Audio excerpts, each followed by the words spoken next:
깨어있다는 것은 오늘 말씀의 제목입니다. 깨어있는 것이 무엇인가? 왜 제가 이 말씀을 종려주일에 잡았는가?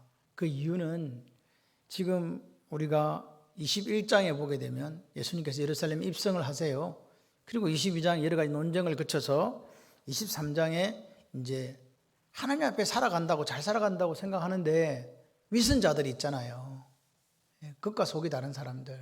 겉으로는 하나님 위에 살아가는 것 같지만 속마음은 전혀 다른 사람들의 모습에 책망하시고, 그리고 24장에서 이제 뭘 이야기하시냐? 재림 징조에 대해서 내가 다시 올 때 이러이러한 징조가 나타날 것이다. 거짓 선지자가 나타나고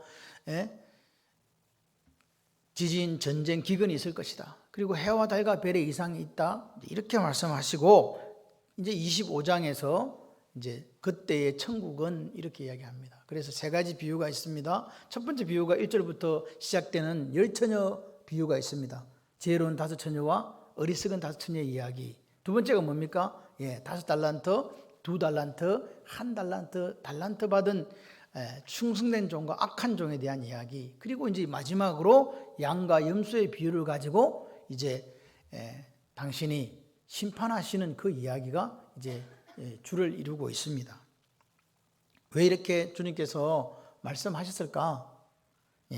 이 마지막 시대를 우리가 어떻게 살아가야 되는가라는 부분에 대해서 주님께서 원하시는 부분을 지금 이야기하시는 거예요. 그래서 실제적으로 마지막 때에 우리가 두 가지를 점검해 보셔야 돼요. 열매 맺고 있는가? 왜냐하면 좋은 나무인지 나쁜 나무인지 뭘 보고 알기 때문에, 열매를 보고 알기 때문에, 그죠? 열매가 지금 보아서 알 수밖에 없는 상황이기 때문에 우리 열매는 어떤가? 또 한 가지는 뭐냐? 깨어 있으라는 부분이요. 깨어 있으라. 25장 13절에 보게 되면 깨어 있으라. 그 때와 시를 알지 못한다. 깨어 있는 게 어떤 것인가?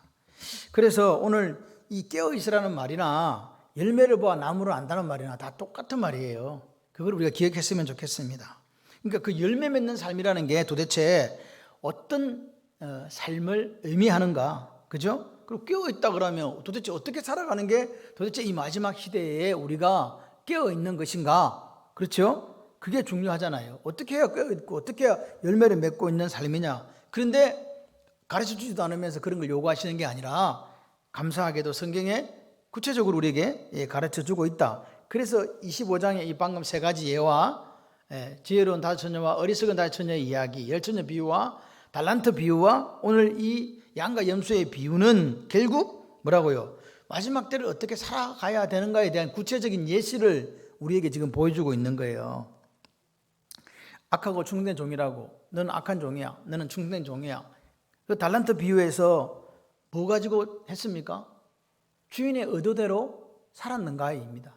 주인의 뜻대로 살아냈는가의 이야기입니다. 오늘 우리의 삶이 주인의 뜻대로 살아내고 있는가 점검해야 됩니다. 일주일은 168시간입니다. 168시간. 여러분 10번 예배를 드린다면 일주일에 10시간 오는 거 쳐서 가는 거 쳐서 2시간 치면 20시간 168시간 중에서 하나님 앞에 드리는 거예요. 여러분 믿음은요, 삶은 양입니다. 그런데 일주일에 한 번 우리가 교회 온다? 그러면 나는 1시간이에요, 2시간이에요.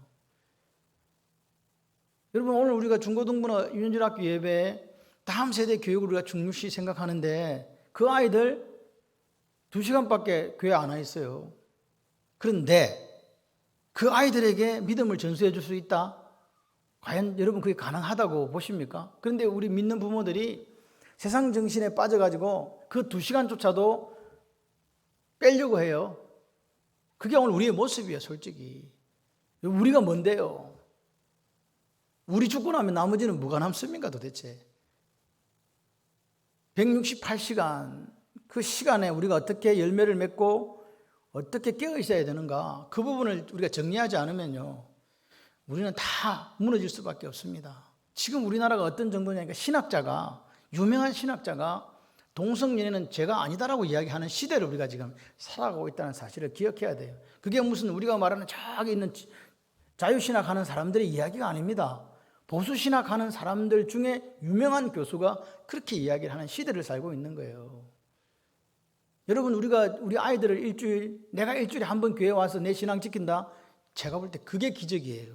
솔직히 말씀드려서. 물론 따로 시간을 내셔서 집에서나 직장에서 또 나름대로 그런 경건의 시간을 가질 수 있습니다.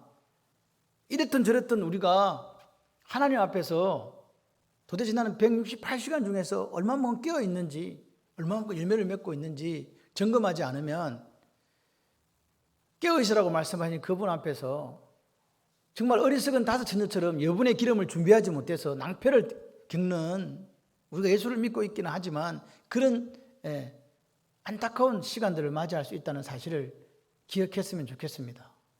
알곡과 쭉정이는요, 안 믿는 사람들에 대한 이야기가 아니지 않습니까? 그물 안에 잡힌 고기가 큰 고기인지 작은 고기도 마찬가지로 안 믿는 사람에 대한 이야기가 아닙니다. 그죠? 믿는 사람의 이야기잖아요. 양과 염소도 마찬가지잖아요.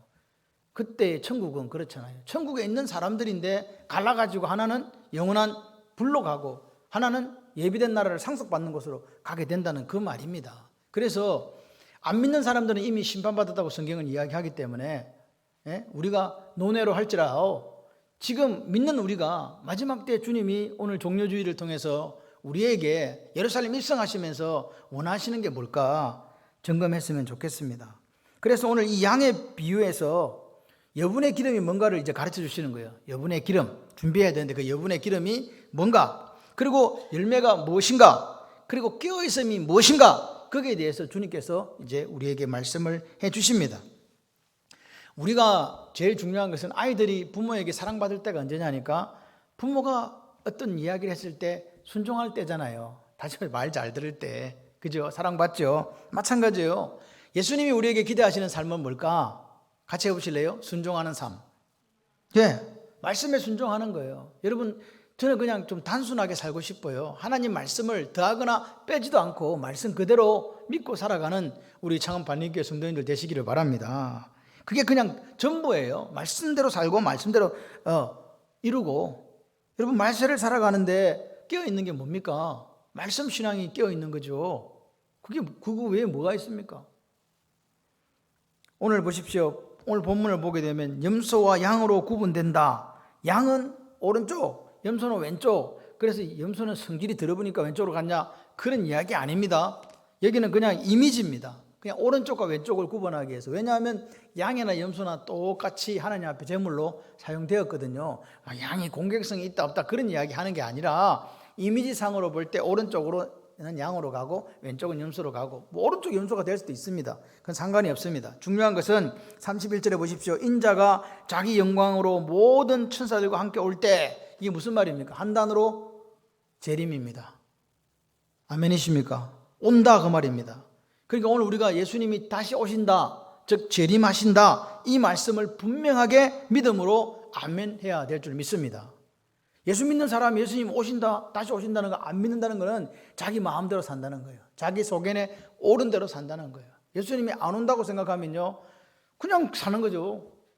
오시지도 않는 그 양반 때문에 우리가 왜 희생하고, 왜 헌신하고, 왜 깨어있고, 왜 열매를 맺어야 됩니까? 안 온다면 말입니다. 여러분, 에스라 1장을 아십니까? 예레미야가 예언했습니다. 우리가 바벨론에게 이렇게 처참하게 당하고 나라 잃고 포로로 끌려가지만 그 속에서 하나님 바라보고 하나님 믿고 살아라, 뿌리 내리고, 그러면 70년 안에 70년대 포로 기간 끝나고 돌아온다. 70년 만에. 근데 여러분, 성경대로 고레스가 70년 만에 칙령을 내려서 이스라엘 백성을 귀환시키잖아요.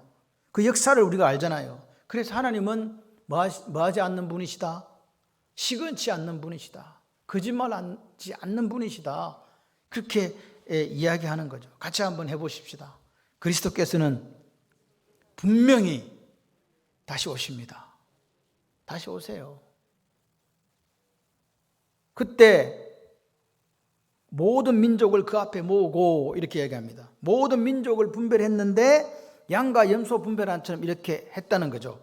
양과 염소는 여기서는 모든 민족을 이제 의미하는 거예요.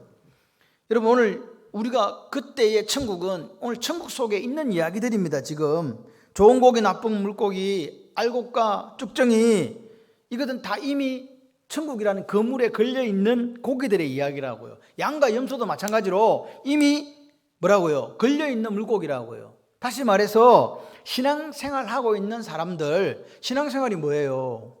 예수를 구주로 영접하고 그분을 위해 살고 죽는 사람들 말입니다. 그러니까 보십시오. 오늘 이 이야기는 뭐 예수 믿었는데 구원을 잃어버려서 이런 이야기 하고자 하는 게 아니라 뭐라고요? 구원은 어떤 생각이 아니라 삶이라는 걸 보여주는 이야기예요. 삶. 내 삶 속에 168시간 속에 내 삶의 어느 부분이 주님과 일치하는 삶을 살아내고 있는가, 그 부분을 지금 이야기하고 있다 이 말입니다. 그래서 지금 우리가 목사님 종료주일에 마지막 심판에 대해서 말씀을 하십니까? 우리 겁주십니까? 그런 이야기 아닙니다. 주님도 그런 이야기로 해서 하신 게 아니라고요. 불안에 떨며 살아가라고 마지막 심판 이야기 하신 게 아니고, 그럼 뭐냐? 천국이나 주님이 오신다는 이 이유 때문에 지나치게 민감해가지고 막 왔다리 갔다리 하는 분들 계시잖아요. 요동치고 막. 그런데 또 그런 사람들이 있는가? 그래서 언제 온다고 막 맨날 몇 시에 온다고 막 집을 팔자고 막 이런 분 있는가 하면, 또 어떤 사람은 오기는 뭘 와. 완전히 감각이 없어져가지고 그냥 예수 천당 가는 거지 뭐. 그러면서 무늬만 성도로 살아가는 그런 형식적인 그리스도인들에 대해서 이 두 가지가 다 문제라는 거예요. 그 부분에 대해서 예수님께서 우리에게 뭐예요? 경고하시는 거라고요. 그리고 그렇게 무감각한 사람도 이렇게 살아야 되고, 그렇게 왔다리 갔다리 요동치는 사람도 이렇게 살아야 된다. 은혜의 말씀을 오늘 주신 줄 믿습니다. 그러니까 오늘 이 지금 31절부터 46절은 이 마지막 때를 우리가 어떻게 살기를 원하시는가, 주님의 음성이고 주님의 경고입니다.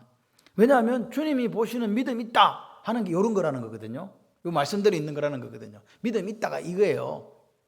아멘. 성경을 보시면서 이해하시기를 바랍니다. 심판은 분명히 있다고 성경은 이야기합니다.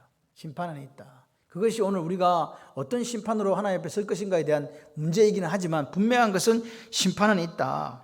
천국 안에 있는 두 부류 사람에 대해서 오늘 심판하는데, 그 심판의 그러면 기준이 뭐냐는 거죠. 여기 보시고 처음에는 31절 인자가 온다 그래 놓고 그 다음에 조금 있으니까 뭐라고요? 왕으로 지금 이름이 바뀌고 있습니다. 호칭이.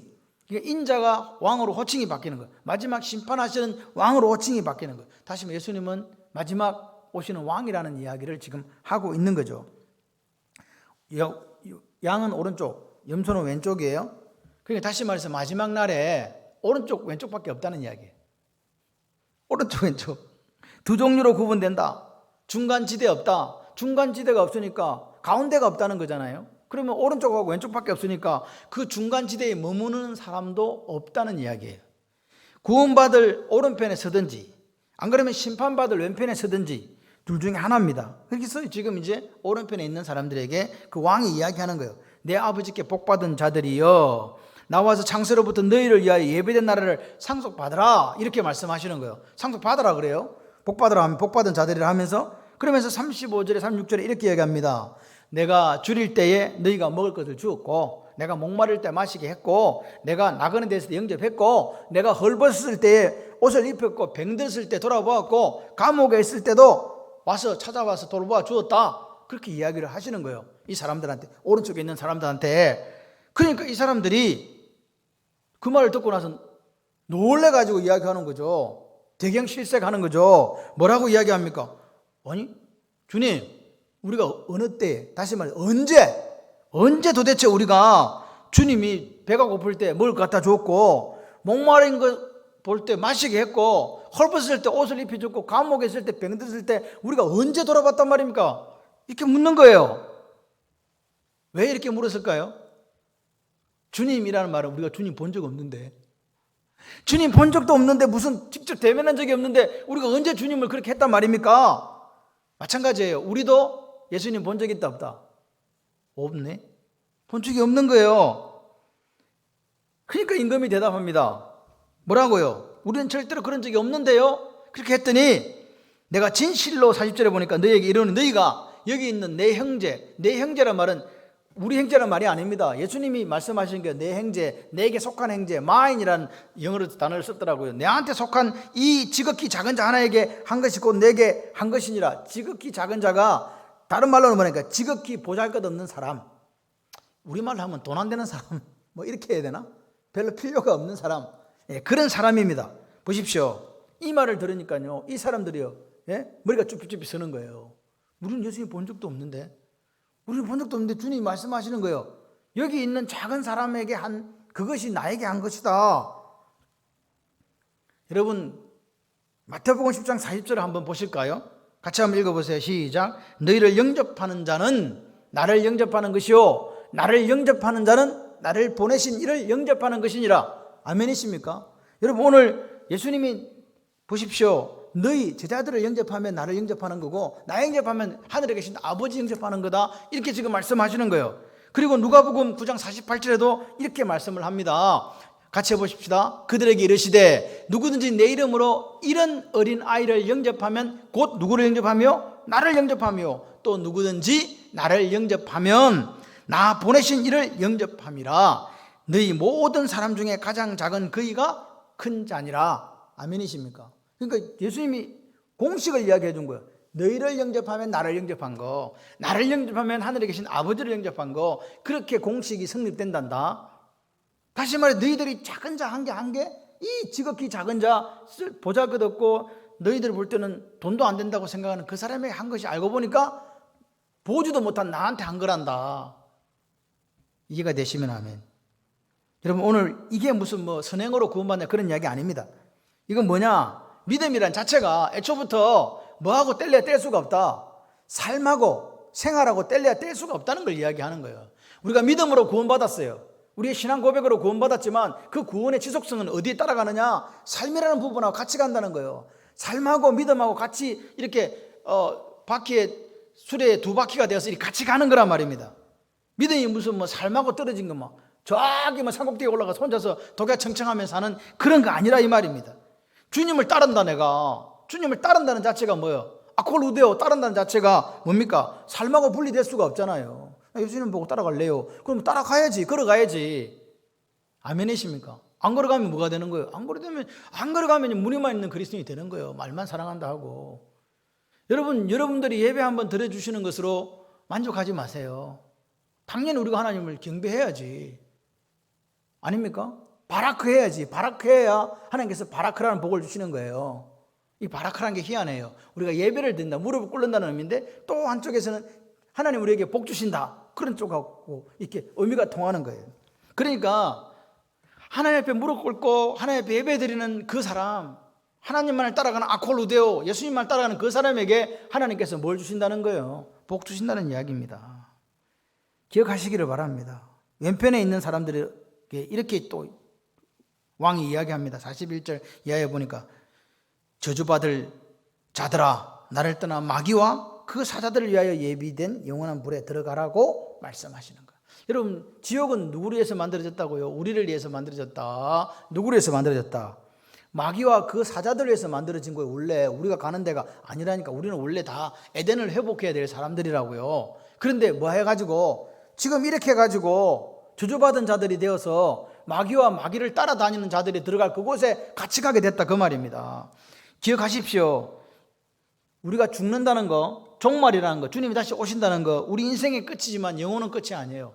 영혼은 끝이 아니라고. 이게 무슨 말이냐? 모든 사람은 다 영원히 삽니다. 뭔 소리고? 좀 죽어가고 화장하러 가는데 그렇습니까? 아닙니다.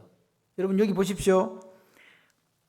영생과 영벌에 대해서 그들은 46절 그들은 영벌에 의인들은 영생에 들어가리라. 영생, 영벌이라는 게 영원한 벌과 영원한 삶입니다. 영원히 뭐 받으면 산다고? 벌 받으면 살고 영원한 불에 들어가가지고 어떤 사람은 영원한 생명을 누리며 산다고요. 어디 가서 상속받은 데가 어디예요? 하나님 나라 천국. 할렐루야.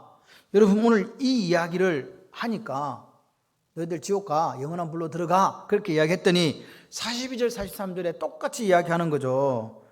주님이 이렇게 이야기해요. 거꾸로 말씀하시는 거예요. 내가 줄일 때 밥 안 줬어. 목마를 때 마실 거 안 줬어. 나그네 됐을 때 영접 안 해줬어. 헐벗었을 때 옷 입혀주지 않았어. 모른 채 했어. 예? 병들었을 때 오게 갔었을 때 너희들이 나를 돌보지 않았어. 이렇게 이야기한 거란 말이에요. 주님이. 그러니까 이 사람들이 이야기하고 우리가 언제 그랬냐고. 우리가 언제 주님이 배고플 때 우리가 먹이지 않았고 언제 목마를 때 마시지 않게 했냐고. 언제 병들었을 때 옥에 갇혔을 때 나그네 됐을 때 영접하지 않고 돌봐주지 않았냐고요. 우리도 했단 말입니다. 우리도 저 사람들처럼, 오른쪽에 있는 저 사람들처럼 그렇게 살았다니까요. 이렇게 이야기하는 거예요. 다시 말해서 이게 지금 무슨 문제가 생기냐니까 생각의 문제예요. 양쪽에 있는 사람들도 염소 쪽에, 이렇게 하면 안 되구나. 오른쪽에 있는 사람들도 왼쪽에 있는 사람도 생각이었잖아요. 오른쪽에 있는 사람도 뭐라 그랬어요? 우리가 언제 그랬습니까? 그랬잖아요. 생각이잖아요. 왼쪽에 있는 사람도 우리가 언제 안 그랬습니까? 생각이잖아요. 뭐가 달라요 지금? 주님을 위해서 한 것에 대한 생각이 달랐다는 거예요. 여러분, 교회 안에서 하는 헌신들만으로 제한하는 사람들이 있더라 이 말입니다. 그거 아니라는 거예요. 여러분 기억하셔야 돼요. 하나님은요, 우리가 이렇게 하든지 저렇게 하든지 우리와 동행하세요. 우리가 함께 하신다니까요. 그러니까 우리가 주님한테 뭔가를 한다, 이거는요, 주님을 기쁘시게 하는 것이라는 사실에는 동의하시죠. 주님 위해서 뭘 했다는 것은 그분이 기뻐하실 만한 뭔가 일을 했다는 거예요. 그런데 문제가 뭐냐니까 우리는 눈에 보이는 거에 익숙해요. 그죠? 그래서 건물이라는 교회 안에서 뭔가 우리가 하나님을 위해서 드린 물질이나 희생이나 봉사에 대해서는 그거를 하나님 앞에 드린 거라고 생각하는 거예요. 그게 막 국한시켜 버린다고요. 나머지 뭐요? 더 넓은 영역, 오늘 이야기 하잖아요. 가난한 자, 고아, 그리고 우리가 보잘것없다고 생각하는 형제와 자매에 대해서는 그렇게 안 하려고 한다는 거, 이게 문제예요. 그건 우리가 관계가 없다고 생각하는 거예요. 우리는 교회 안에서만 잘하면 되지, 이렇게 생각한다 이 말입니다. 여러분, 하나님은요 창조주시잖아요. 창조주라는 말은 다 당신의 거라는 이야기예요. 하나님 뭐가 부족한 게 있으시냐고요. 온 우주를 창조하시고 하늘과 땅을 창조했다는 말은 하늘과 땅만 창조했다는 게 아니라 온 우주라는 이야기거든요. 그걸 다 창조해가지고 였다! 그럼 우리에게 선물로 주신 거잖아요. 그렇잖아요? 다 당신의 것인데 선물로 준 거, 이게 은혜예요. 그러니까 그분이 뭐가 부족해서 우리한테 뭘 필요하겠냐고. 없단 말입니다. 오히려 그분이 원하시는 게 뭐냐, 달란트 비유에서 나오는 것처럼 충성된 종과 악한 종의 비유처럼 어떻게 우리가 주님이 원하시는 삶을 살아내는가에 대해서 관심이 있으신 거지, 뭘 받아내겠다는 게 아니라고요. 5달란트 남긴 사람이 가져오라 했습니까? 네 가지라 했습니까? 1달란트 해가지고 악한 종한테 뺏어가지고 누구한테 주라 그랬습니까? 나한테 가져오라 그랬습니까? 10달란트 가진 자에게 주라 그랬습니까? 기억하셔야 돼요. 어떻게 중심에 무엇이 있냐는 거예요. 오늘 이야기가 어떻게 살아가는가, 주님 보시기에 원하는 삶 중에 그 가장 중심에 뭐가 있는가. 지극히 작은 행제, 보잘것없는 자매에게 베푸는 삶이 있더라고요. 율법사가 물었어요. 큰 계명이 뭡니까? 주님. 그랬더니 주님 말씀하시잖아요. 내 마음을 다하고 목숨을 다 뜻을 주 너희 하나님을 사랑하는 게 첫째다. 다시 말해서 하나님 사랑이고, 그럼 둘째는 뭡니까? 둘째는 그와 같으니 내 이웃을 뭐가 같이 사랑해라. 네 몸과 같이, 네 자신같이 사랑해라. 할렐루야. 이웃이 누구냐고요? 나한테 잘해주는 사람요? 내가 저 사람한테 뭔가 해주면 뭔가 대가가 돌아오는 사람요? 아니요. 내가 해줘도 아무것도 돌아올 것이 없는 그 사람. 여기 보시는 것처럼 지극히 작은 형제 자매. 여러분, 오늘 우리가 이렇게 생각할 수 있습니다. 지극히 작은 형제 자매는 그 한계가 어디냐고요. 어떤 사람은 모든 가난한 사람은 불신자를 다 포함한다고 하기도, 어떤 사람은 형제라는 말은 우리 믿는 사람들끼리 쓰니까 하나님의 근속을 의미하니까 이 말도 믿는 사람들 안에 제한되어야 된다, 국한되어야 된다, 이렇게 생각할 수 있습니다. 그런데 중요한 것은 예수님은 거기에 제한을 두지 않으셨습니다. 믿는 사람이기 때문에 도와주고 믿지 않는 사람이기 때문에 도와주지 않는다, 이런 거 없다 이 말입니다. 여러분 보십시오. 여기서 주님이 하시고 싶은 그 말의 결론이 나오는 거예요. 깨어있다는 게 어떤 거냐, 지혜로운 5 처녀가 여분의 기름을 준비했다는 게 어떤 거냐, 달란트 비유에서 충성된 종이 도대체 어떤 사람일까, 주님이 원하시는 삶이 뭘까.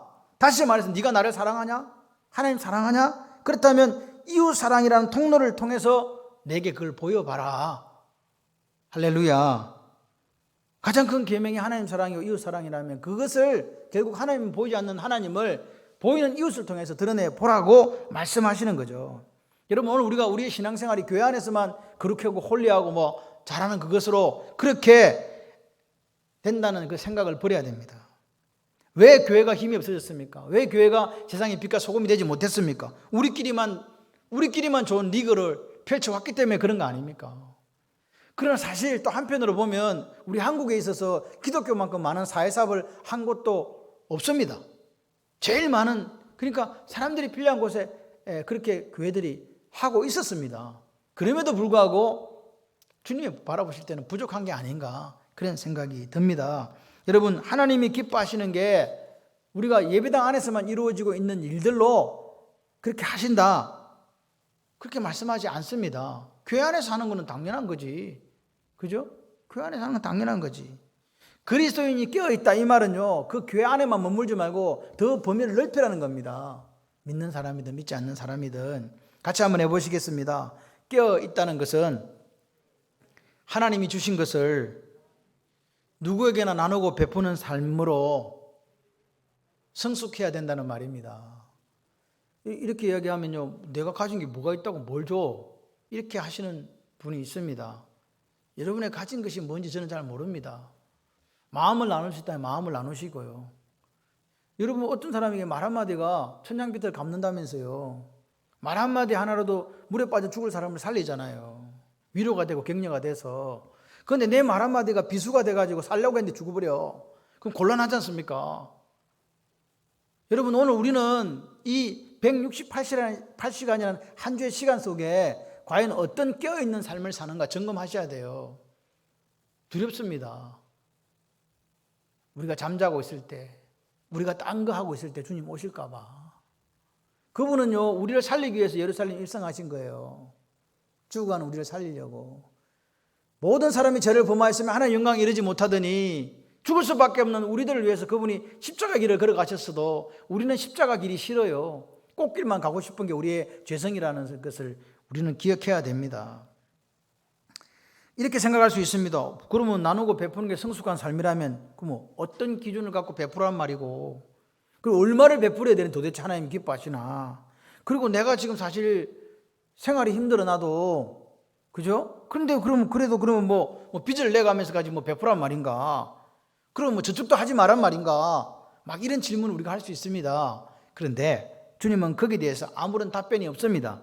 한 가지를 제시하는 게 있는데 그게 뭐냐? 오른편에 있는 사람들이나 왼편에 있는 사람들이 다 주님 앞에 이렇게 이야기합니다. 몰랐습니다. 몰랐다는 거예요. 몰랐다는 거. 여러분, 오늘 우리가 이게 무슨 말일까?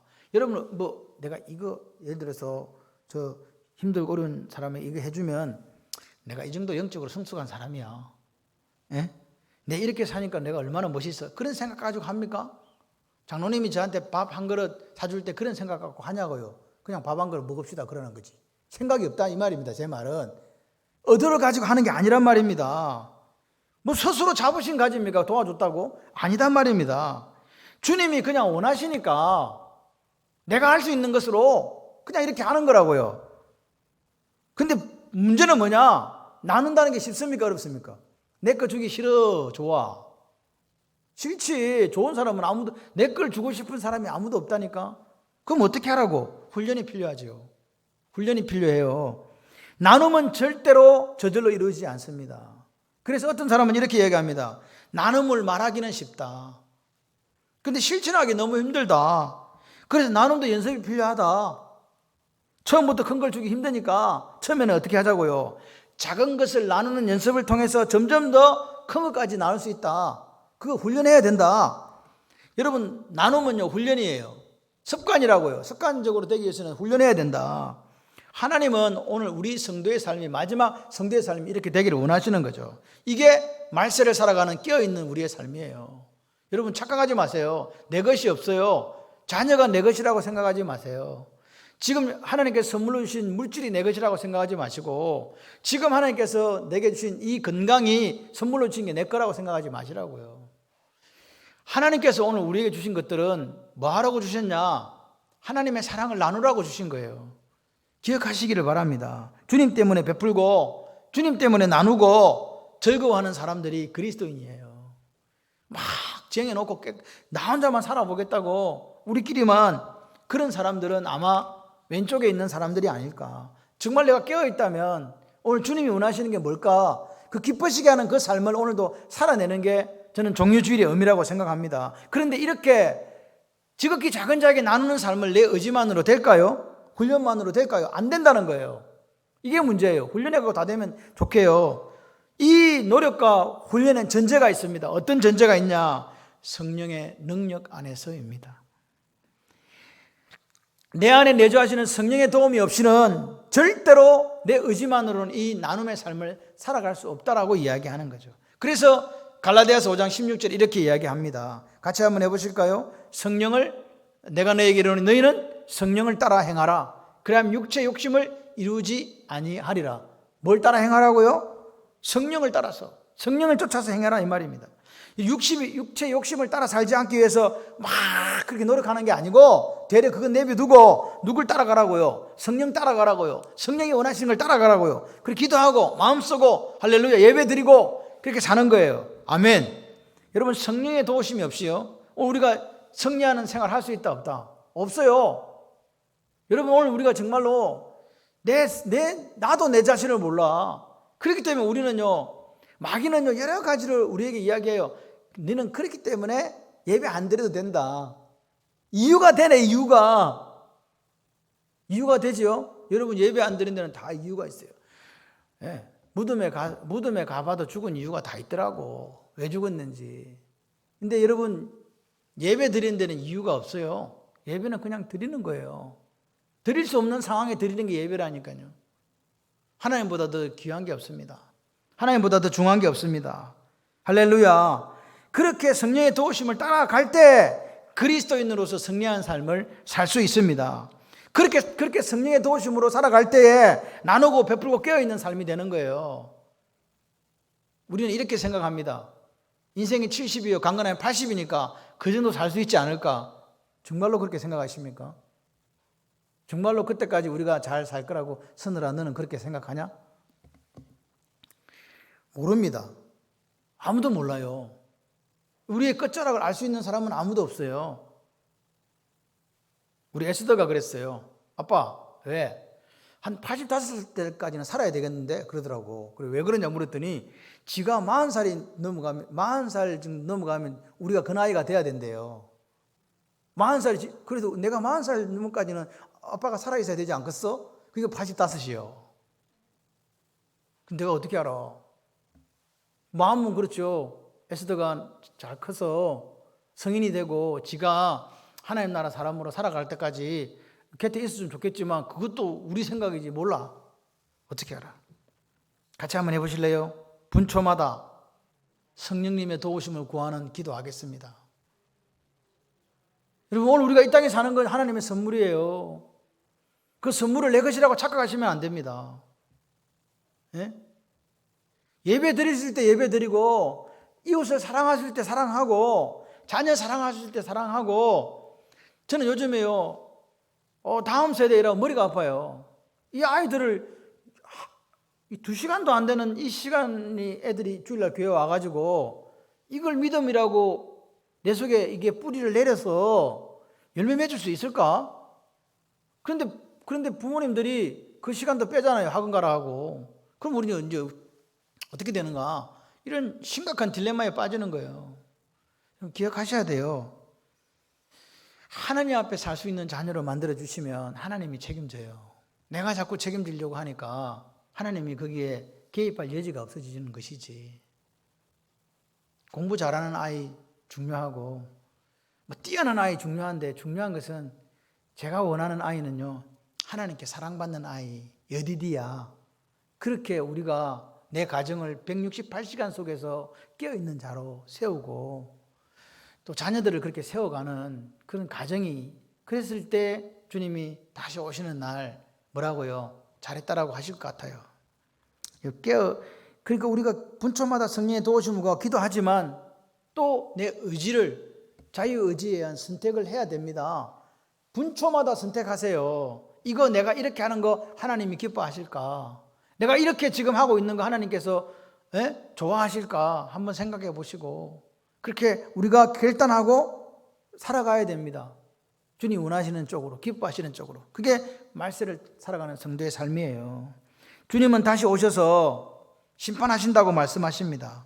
영생과 영벌을 심판하십니다. 그렇기 때문에 그리스도인은 이것을 잊어버려서는 안 돼요. 망각해서는 안 돼요. 그 심판의 기준은 뭐라고요? 같이 해보실래요? 열매. 깨어있음, 그겁니다. 열매가 뭘 맺혔냐, 어떻게 깨어있었는가. 다시 말해서 열매나 깨어있으면요, 다른 말로 하면 순종이에요. 우리가 말씀대로 그렇게 살아내었는가. 보십시오. 매일 만나고 헤어지는 사람들 가운데 그런 형제 자매들에게 내가 베풀어준 조그마한 그 선행이 결국 누구에게 한 것이라고요? 예수님에게 한 것이라고요. 다시 말해서 그게 믿음의 다른 표현이다. 이해되시면 아멘.